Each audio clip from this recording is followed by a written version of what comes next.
All right. Welcome everybody. I'm going to apologize now. I'm sliding in sideways from a previous webinar, so we're just going to jump right in. Connor, how you doing today, buddy? If I any better, I'd be a twin. And there it is. We're starting today with the corny stuff. So if we're going to start with corny, let's just throw this slide deck up that is all about corny. There aren't any maze puns in there though, so how can it be corny? Oh, listen to you. You're on fire today. All right. Let's see if I can manage to share this. I come preloaded with jokes to make you wish you didn't know me. This is a true story. All right. Let's see. I think this is the first time I've ever had to present one of these on my fancy new monitor. And your 97-inch curved monitor. I bought, yeah, over the holidays. I saw a really great steal on a fancy monitor, and now I realize that when I present in a webinar, I'm probably going to make everybody's eyes bleed as they try and see what's on a tiny little monitor. So, pardon me while I learn how to use my own technology while you guys wait. So, how's everybody doing today? By the way, feel free to hop in the Q&A and the chat. Hopefully both of those are working, but if somebody would throw something in chat just to let us know that it's working. And I only see the host and panelists option. Oh, I see. There we go. Awesome. And 2 pluses for the maze joke. So you've got a that must be a Phin partner who feels bad for you already. I think I recognize Brandon Hodgkin. Okay, there you go. All right, well, welcome everybody. We wanted to pull everybody together today just to talk about the Phintegration. That is what I have nicknamed this, and that is probably the worst pun of them all, but I'm sticking with it. I didn't know today was bad pun day, but every day is bad pun day around Lifecycle Insights. That's I guess it's why we're working together. It's why we work well together. So we've thought for a long time that security awareness data was important to MSPs and to their customers.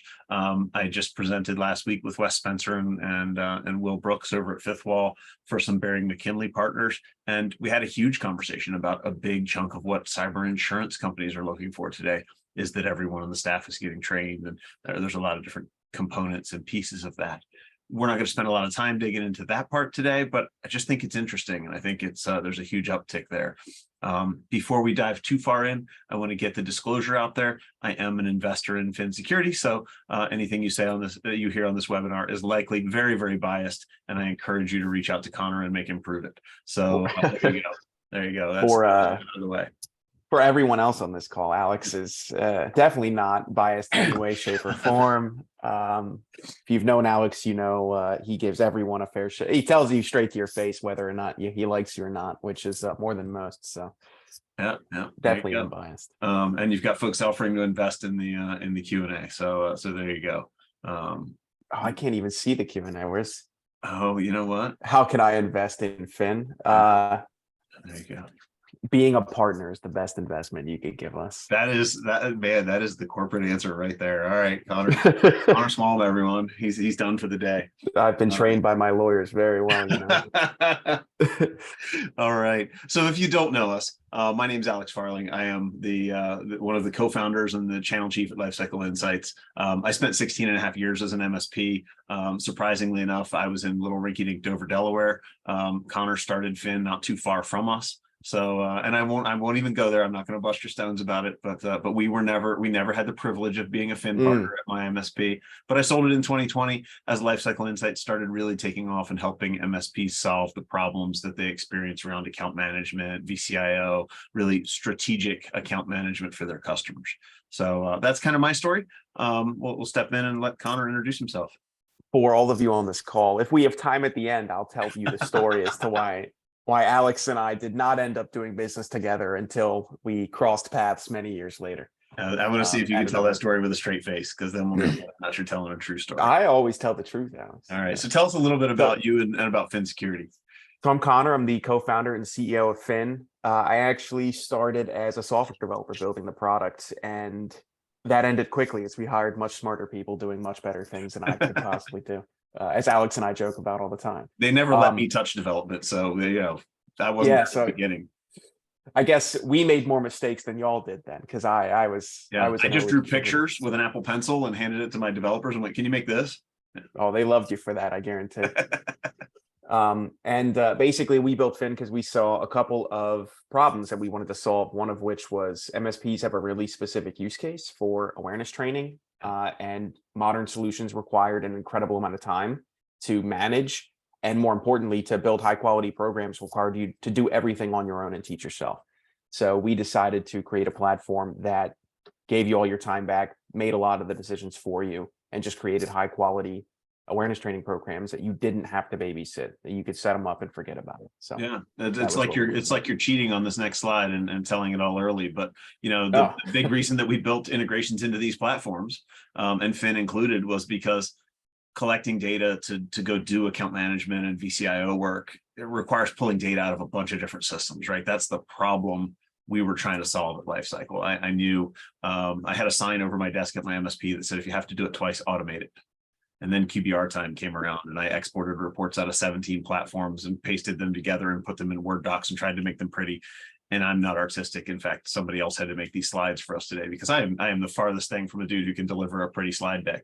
And so my customers got a lot of information in a really ugly format that wasn't really well presented and tied together. And it just didn't tell the story that I wanted to tell when I went to meet with my clients. So we built this platform to go pull all those individual puzzle pieces from different places, plug them together, and let CIOs and account managers go tell a compelling story to their customer, so that the customer would come along for a journey of more security, more stability, more reliability in their networks, and really head in the right direction.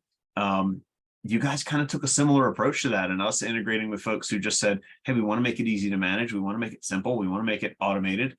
Talk a little bit about that, because I used to spend probably an hour a quarter, maybe an hour and a half a quarter, setting up phishing campaigns for my customers and making sure that all the information went out to the right people, and making sure that we were following up on who was clicking links.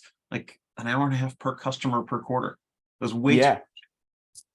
Yeah, it's way too much time. And something our customers didn't really value, right? They all they saw was us calling them and complaining when Sally or Billy clicked on a link. Yeah. And even then, sometimes in most cases, it's your allow listing is not done correctly, or as if happened in October, Microsoft releases a breaking change to the way Defender for 365 works, and everybody starts complaining about it. Yeah, I'd be lying if I said we didn't consider more than once building a Google, it's not Google, Microsoft Outlook competitor. Topple $1 trillion company. It would right. Only do it on the side as a side thing, but weekend project. Every time I met with an MSP, they described something very similar. It's like, describe to me an onboarding experience. What do you do when client asks you, or a cyber insurance audit comes your way, or your client has compliance issues with insert any framework that they need to abide by, or that you decide to teach them? And they would describe this experience. Well, typically I manually pull the users in, and then I select all the fishes, and then I select all the training, and then they would describe, and then I start that again in a brand new client from scratch. I re-onboard the new users. I reselect all new training. I reselect all new phishing. And I was like, you forgot the part where, since the last time we did this, we hired a new employee, and we have to go back and make sure the help desk remembered to put him in my phishing solution. Right. That never happens. Correct. And it's just another task for someone to remember. And if you have to remember it, it's going to be forgotten. Yep. At the end of the day. So there's just way too much to remember.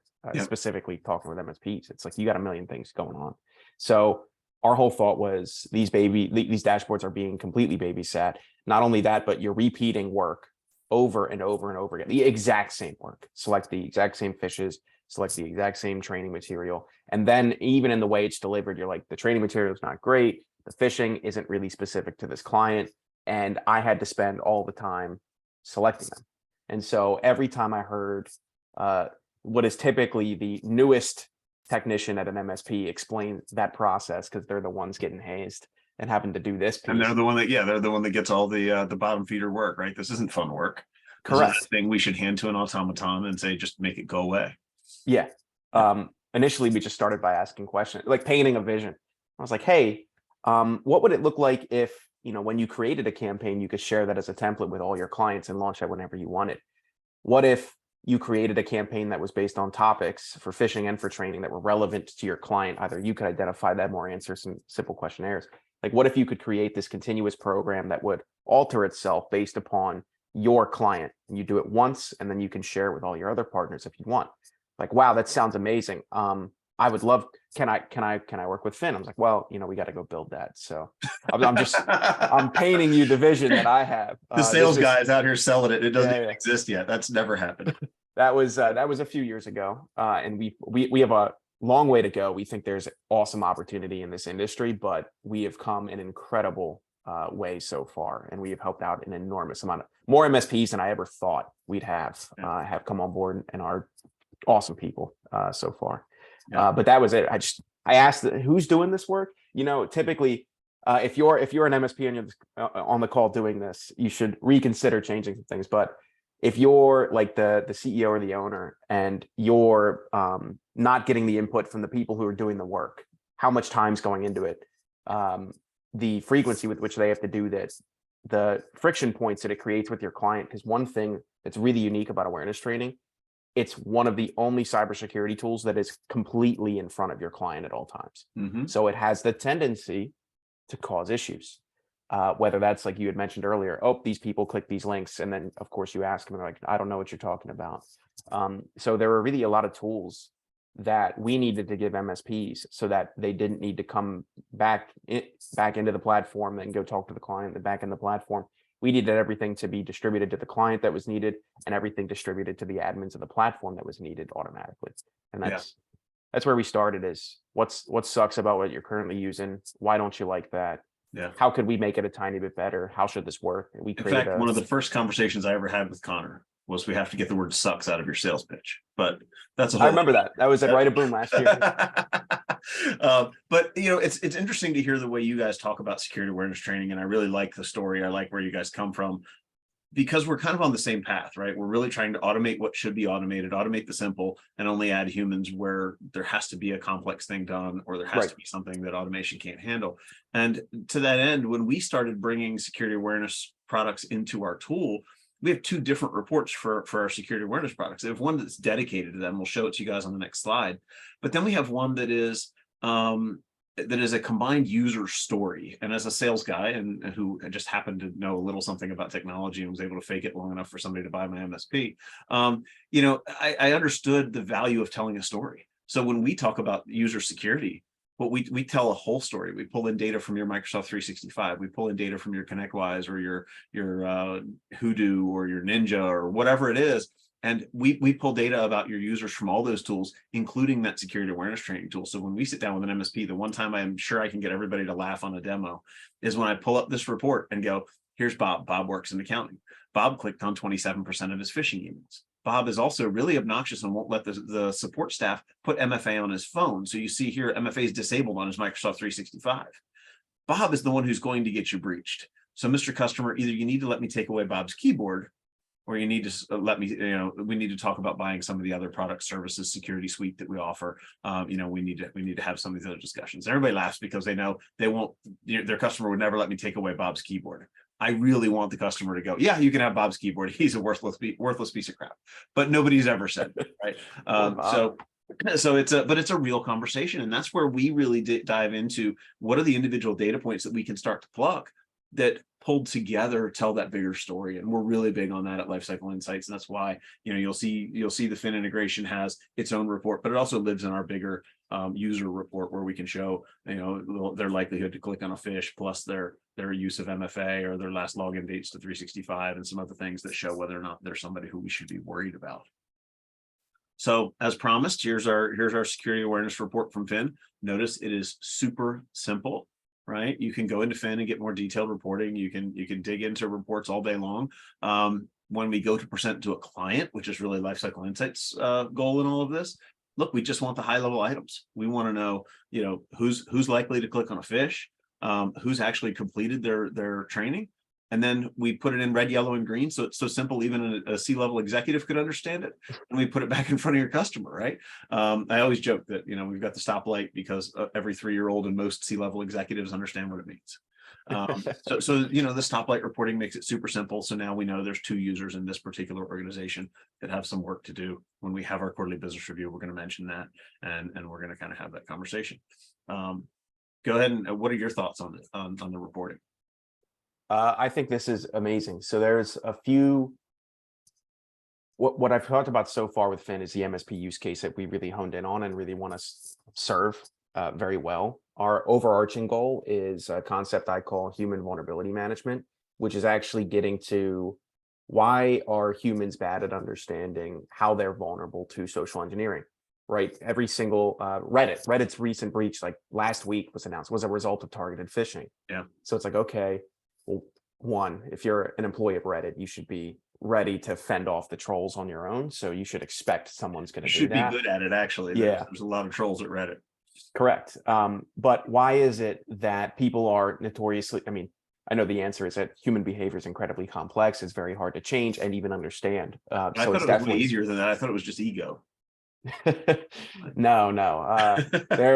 There's a lot of people who are completely unaware of how they're vulnerable. And a concept that I've started to push out there is, the people you work with, life events, political events, geographic events, like all of these change the way somebody's vulnerable to social engineering. So if I send and the things that they're passionate about, right? Correct.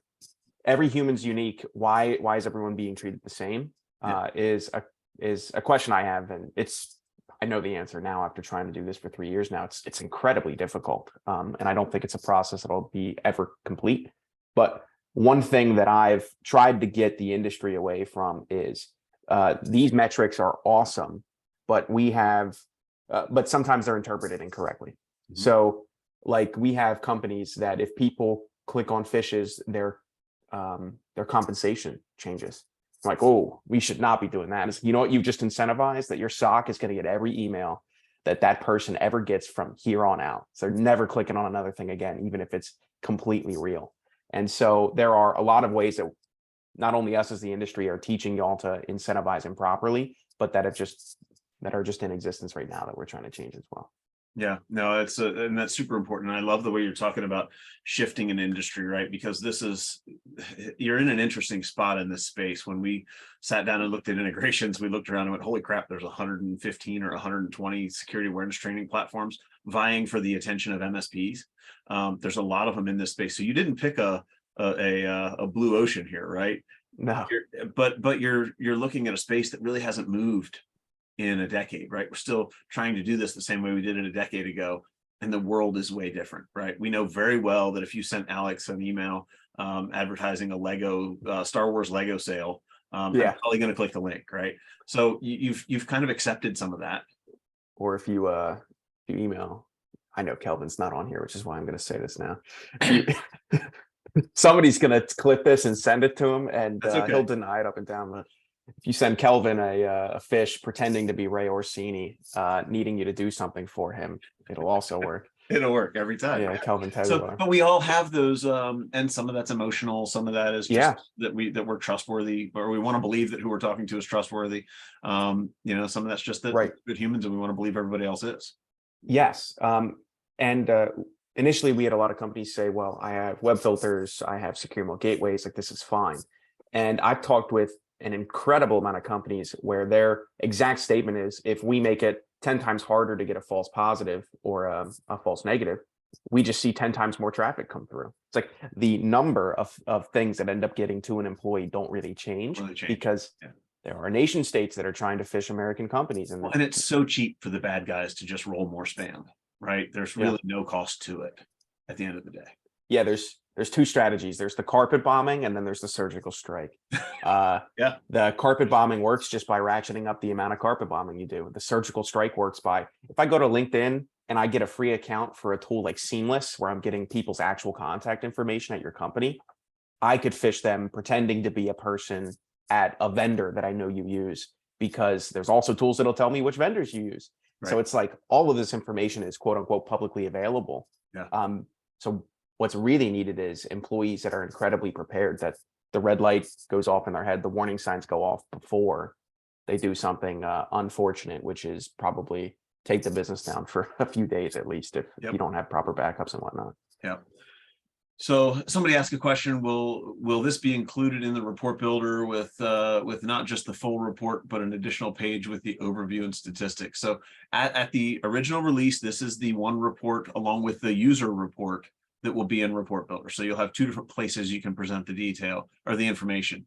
If there's more detail that you want above and beyond what you see on this report, do me a favor. Set up the integration, go play with it a little bit. And if you don't feel like you have all the data that you want, reach out to our support, mark something up, mock something up, show us exactly how you'd want to see that data. I won't promise that we'll build it. In fact, we'll probably go back to Connor and talk to him first and say, if folks are presenting this data this way, are they really achieving the goal that they want? And I don't say that to be arrogant, but as MSPs, we want to present all the information to our customers, and sometimes we just overwhelm them. And we try really hard at Lifecycle Insights to not give you guys the pointy stick to go poke your own eye out. We really want to make sure that we lead with education, which is Phin's kind of goal, and make sure that we're giving you the data that you need to have that conversation with your customer. That said, we don't expect to ever show you all the detail that you can get in Phin's reporting. There may be a time when tactically you have to go talk to your point of contact at your customer, and you go back and dig into Phin to go have that conversation outside of a QBR. We're always going to focus on that high level data that moves the needle in a really strategic conversation with the majority of the C-level executives. So I hope that answers your question. I think I understood it right. If I didn't, feel free to follow up and continue to poke at us. For that anonymous attendee, we do have automated reports that are almost certainly exactly what you're looking for and talking about from Lifecycle here. It has training performance, phishing performance, and then we don't call them the stragglers, but people to watch is what we call them. It's somebody that your client, the managers of your client, need to get in front of, and you can set that up to a list of admins or a list of report viewers on a weekly or a monthly basis. And including it's updated your account managers at your organization, right? We can send them to the MSP account manager and to the point of contact at the customer. Yeah, for some of the savvier partners of ours, they've actually added as a report viewer the email address in their PSA for that partner. So it automatically emails them with the report attached, creates a ticket, and will interpret it. If they're using a tool like Roost or something else like that, it'll automatically interpret the ticket and do a whole bunch of cool stuff with it. And they've set that up to be completely automated. Awesome. And I've got a wonderful partner pinging me on the side to make sure we remember to record. So that is awesome. I love our partners. So wonderful. It is recording. I saw a little red dot somewhere down here. Yep. So I don't know why everybody on the call is not seeing it, but so we're going to pivot now kind of out of the report that you get out of Lifecycle, and we're actually going to talk about some of the reporting that's in the Phin platform. So I get out over my skis pretty quickly here. Admittedly, we use Phin at Lifecycle Insights. It is our security awareness training platform, and I don't pay a lot of attention to it because our guys are pretty good. They're pretty distrustful, or they hate emailing. They just don't click on anything in any email. But there's only one or two of us here in the organization that have ever clicked on anything, and I stand by my story that I only clicked on it to test it when we were setting it up. But we'll see. If I had a nickel for every time somebody said that to me, I'd be a rich person, Alex. Yeah, there you go. There you go. So what I wanted to show you all here today, this is what's actually available in the portal. This is not the automated reports that are generated from our side. If you want an example of that, we actually have a bunch of different examples in our knowledge base. You don't need to log into that or anything. So this is actually kind of the data that is then collated and put into LCI, which is what I wanted to show you. So specifically for the training courses. So this is one training course. I totally forget which name it was, but we wanted to make it as easy to use as possible. So it's real simple. It's red or green. Do you have users in it? How many of them are completing it? And then if I would have, right there, you see my email at the bottom there. If I would have completed that, or if I would have answered the questions and got them wrong, then you would see a score there, or you'd see passed, and then you'd have the ability to either reset that training, resend a reminder, or delete that user from that course. So one thing we wanted to do was employees don't engage with awareness training when it's long and arduous. More so when it's long and arduous. So every training campaign we set up, you can set it up where everything gets delivered immediately and they have to take hours of training at a time. You're more than capable of doing that. However, what we've noticed through all of our partners is if we space it out, if we send videos, let's say once a month, that's no more than 5 minutes long, and it's actually relevant to their job based upon the topics we've identified at the beginning, the participation goes way up. So it's like if an employee's telling you, or employee's telling your client, I don't have 5 minutes to do this, it's like, who are you lying to? Yeah. Because you do have 5 minutes, and in most cases it is required either by cyber insurance or some other kind of regulation that you typically have to But the follow. inverse of that is we give them a half hour or an hour training.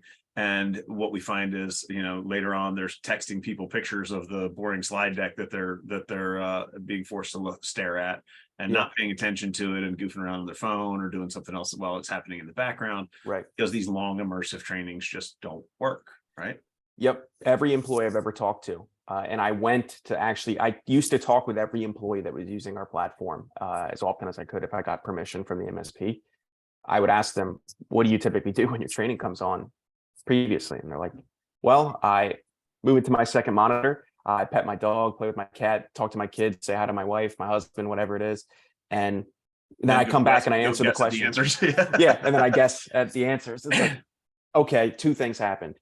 You're not going to remember that information. There was no information that you needed to remember now. And the second is your company paid for that. Yeah. So it's like you paid for all the results you didn't get. And Yeah. you brought up something. There's the 10-ton gorilla in the space. I won't name their names, but basically one of the reasons I started looking into this problem is the result breaches as a result of a human making a mistake, whether that was intentionally or unintentionally making the mistake, was going up. The frequency with which that was the reason a breach occurred. Yeah. That's the line.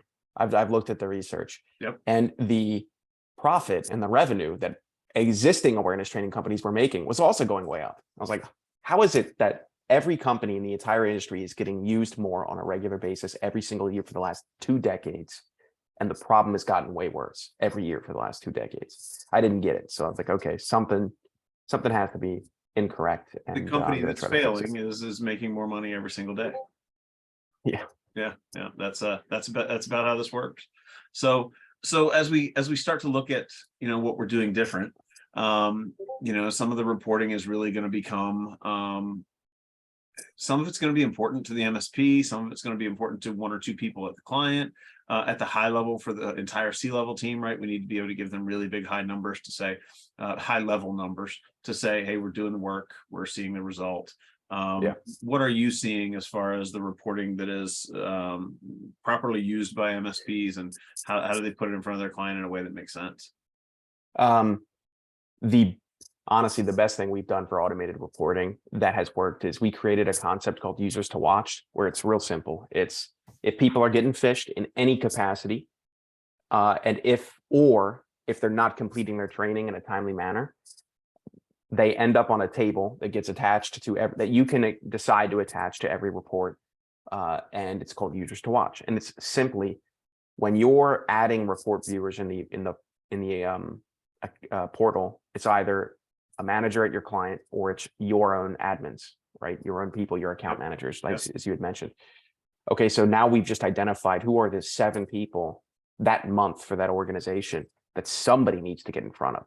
They need to restate, hey, it's really important you keep up to date with your training, or hey, you got phished, can we go over that? And you'll see an example of this later on in the presentation. I think it's next slide. You can actually dive into, on an individual basis here. So on the right, we have all of the phishes and the phishing performance. And on the left, I've clicked on one of those users and I can see what was their actual performance.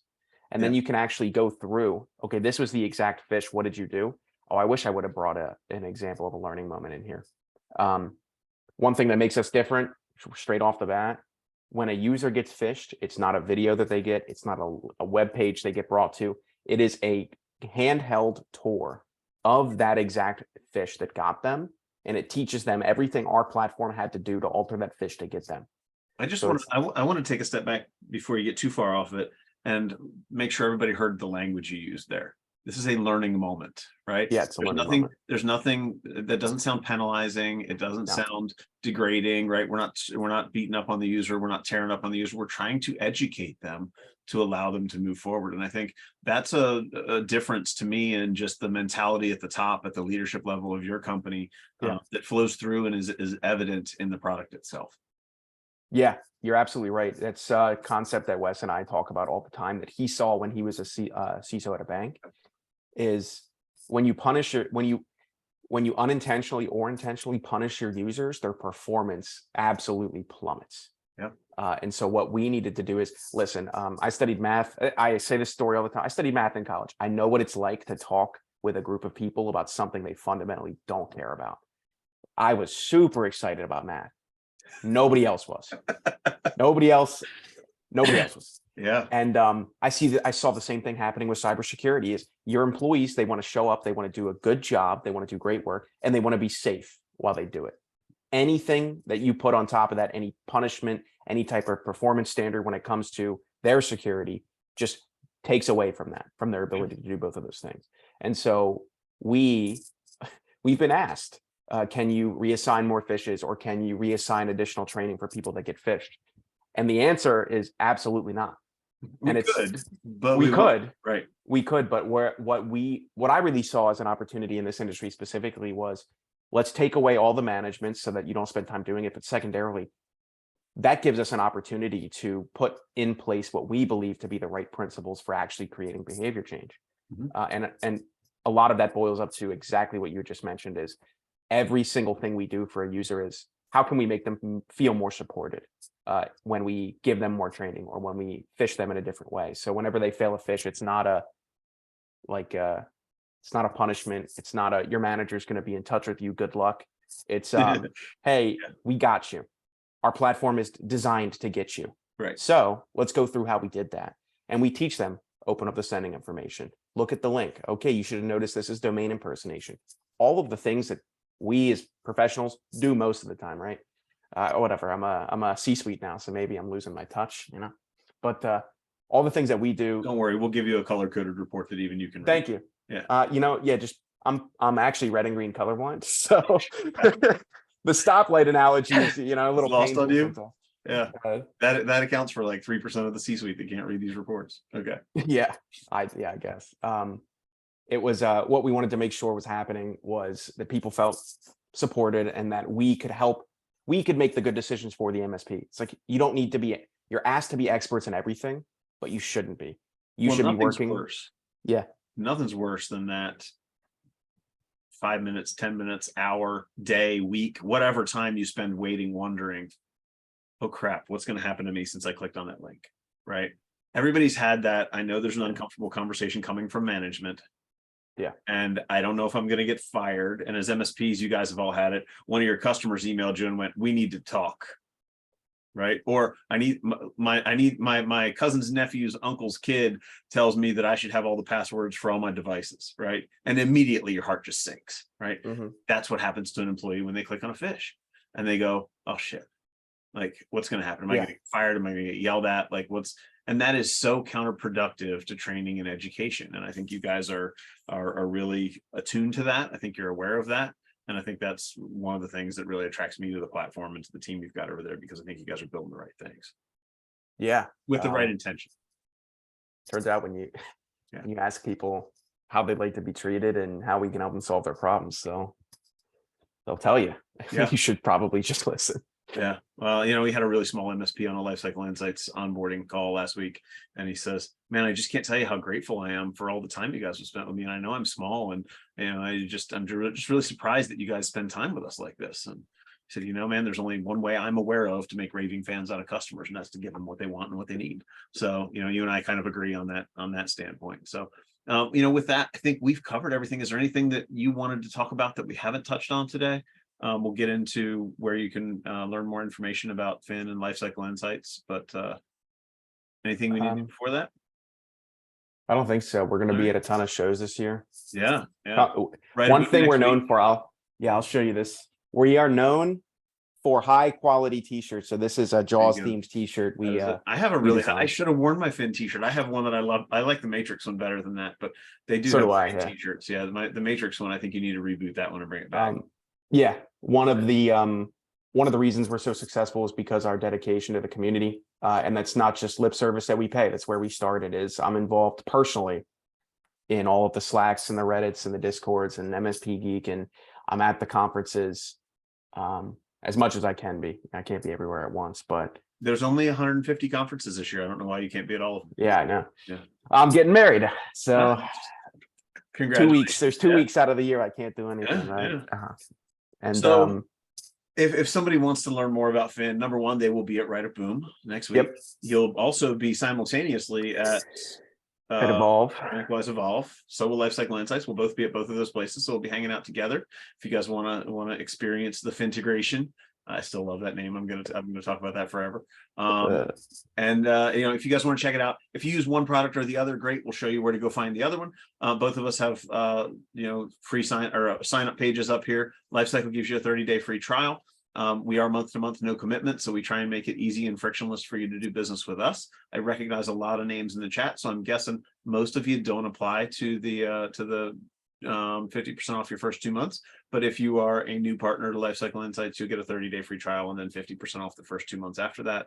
And then if you're not a Phin partner already, phinsec.io/pricing. So wonderful to see another vendor out here in the space that puts their pricing front and center, that lets the customer see it. Where we try and be as transparent as possible. We actually don't have well, we don't go direct. That's the first thing, but we don't have direct pricing there because it caused problems once. Yeah. I was like, you know what? I see writing on walls here.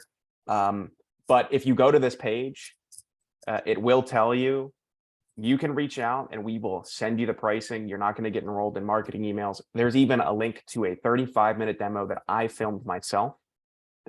You don't even need to get conversation with us. If you're not interested at this time, you just want to see what we're doing and why we're doing it.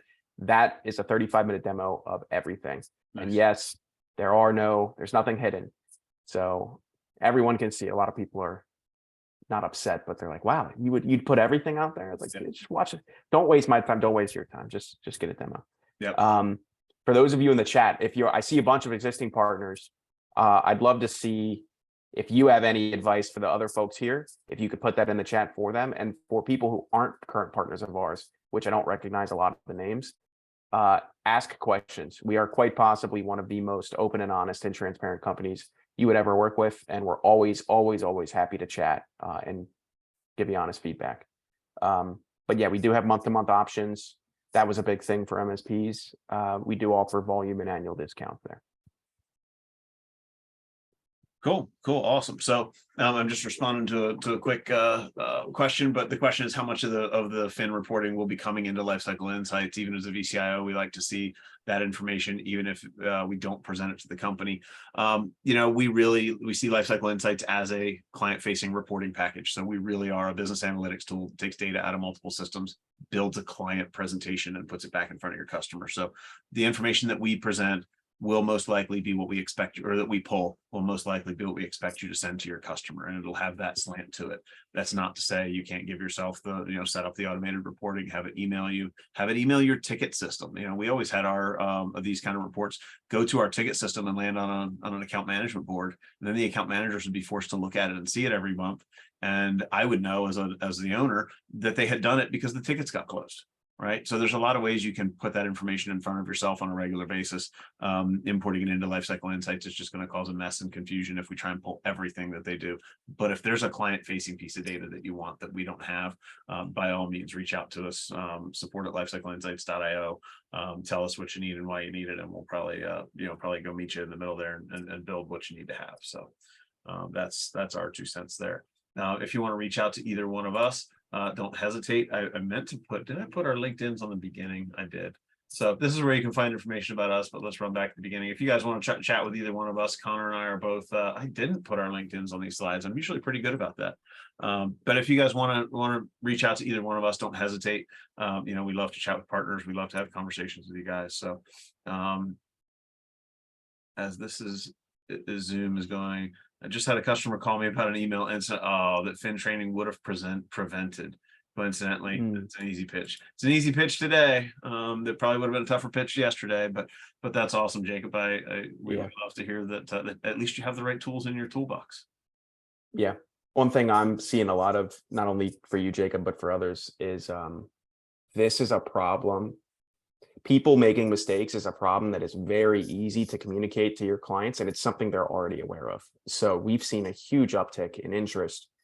And when we ask MSP, why are you reaching out now? How did you hear about us? They're like, my client handed me a cyber insurance questionnaire or asked me a question about 800-171 or CMMC regulations, whatever it is.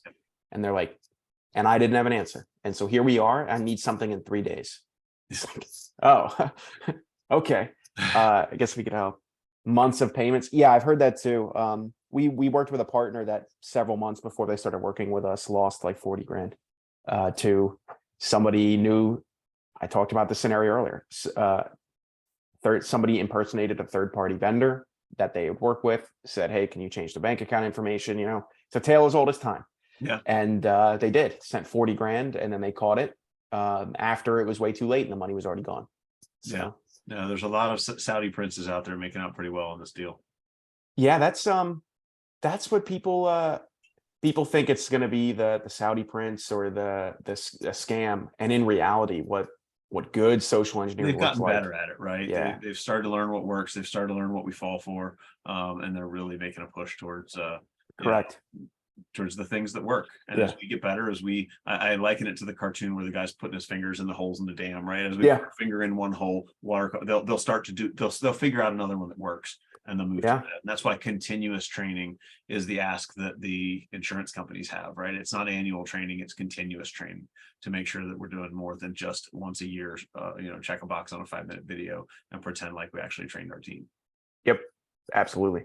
And I told him I'd tell the story. You want me to tell the story or hold? You can tell the story. Go ahead. You can tell your version of All you can tell right, the my fabrication. version. Oh, okay. Yeah. There's my truth and your truth now in this one. Got it. So for everyone listening, I'm from Delaware. Alex is from Delaware. I grew up in a town called Middletown, and Alex was in Dover at the time. That was where his MSP was, which is 30 minutes, 20 minutes on a good day. Probably 30. Yeah. 30 minutes away from where I 30 live. minutes and a $2 toll. Yeah. So we got started at Phin I went to the CRN 250, 500, all the lists to get. And Alex was on one of those lists somewhere. I don't know. I think there was an MSP in Dover, Delaware on those lists. I was like, oh, I'm from Delaware.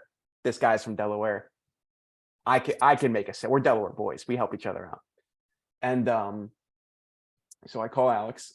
I cold called a bunch of MSPs. Alex was one of them. And he never picks up my call. Not once. Doesn't pick up the call, doesn't return voicemail, nothing. And I already know you're getting ready to respond. Yeah, you can't tell the story with a straight face. So I know you're the story gets better every time because the CRN thing, that's new. You didn't tell that part. I got the list from somewhere. It was one of them. You're going to have to go find it because I can promise you we were never on a CRN list. We never did any of the top 50, top 501, any of that crap because I'm not a big believer in buying awards for marketing. But you can work on this story and keep telling. I got it. Okay. Yeah. And never picked up the phone. And then several months later, maybe like 6 months later, I'm at a conference. Was it Right a Boom? That's when we first met. It was. Yeah. And you come up to the booth and you say something like, so people told me y'all are from Delaware and we should talk, or something like that. It's like, you're the only other people from Delaware. I was like, yeah, we're from Delaware. Everyone at our booth's from Delaware. I make a joke all the time. So there's 4 people at this conference from Delaware and they're all at my booth right now. Yeah. And so then Alex goes, yeah, I used to own an MSP in Dover. I was like, huh, you're that guy. You're the guy that never called me back. The story gets better every time. Never helped me out. Yeah. And Alex, of course, to this day, as you can see, swears up and down. I never called him, and he never ignored our phone calls. And I never ignored your phone call. You're right. From that point forward, yeah, you never ignored the phone call. So if any of you have ever been through Delaware, and if you blinked, you missed it. But Delaware is a state Very of less small. than 1 million people, and there's a lot of pride in supporting local Delaware business. So had I known you were there and that you existed and that you were a Delaware business, I'm pretty sure we would have done business together. But long story short, you're stuck with me now. Yeah. Happy to be a Phin partner. Happy to be integrated with you guys. Loving this. So you guys, if you have any questions, thanks for hanging out with us for 45 minutes here today. We really do appreciate it. We'd love for you to check out the integration, give it a try. We'll make sure we reduce any of the friction that it takes to get you guys up and running. Don't hesitate to reach out to either one of us directly. We're happy to help. Always happy to help. Thanks for having me on, Alex. Thanks, everybody. Have a good day. See y'all.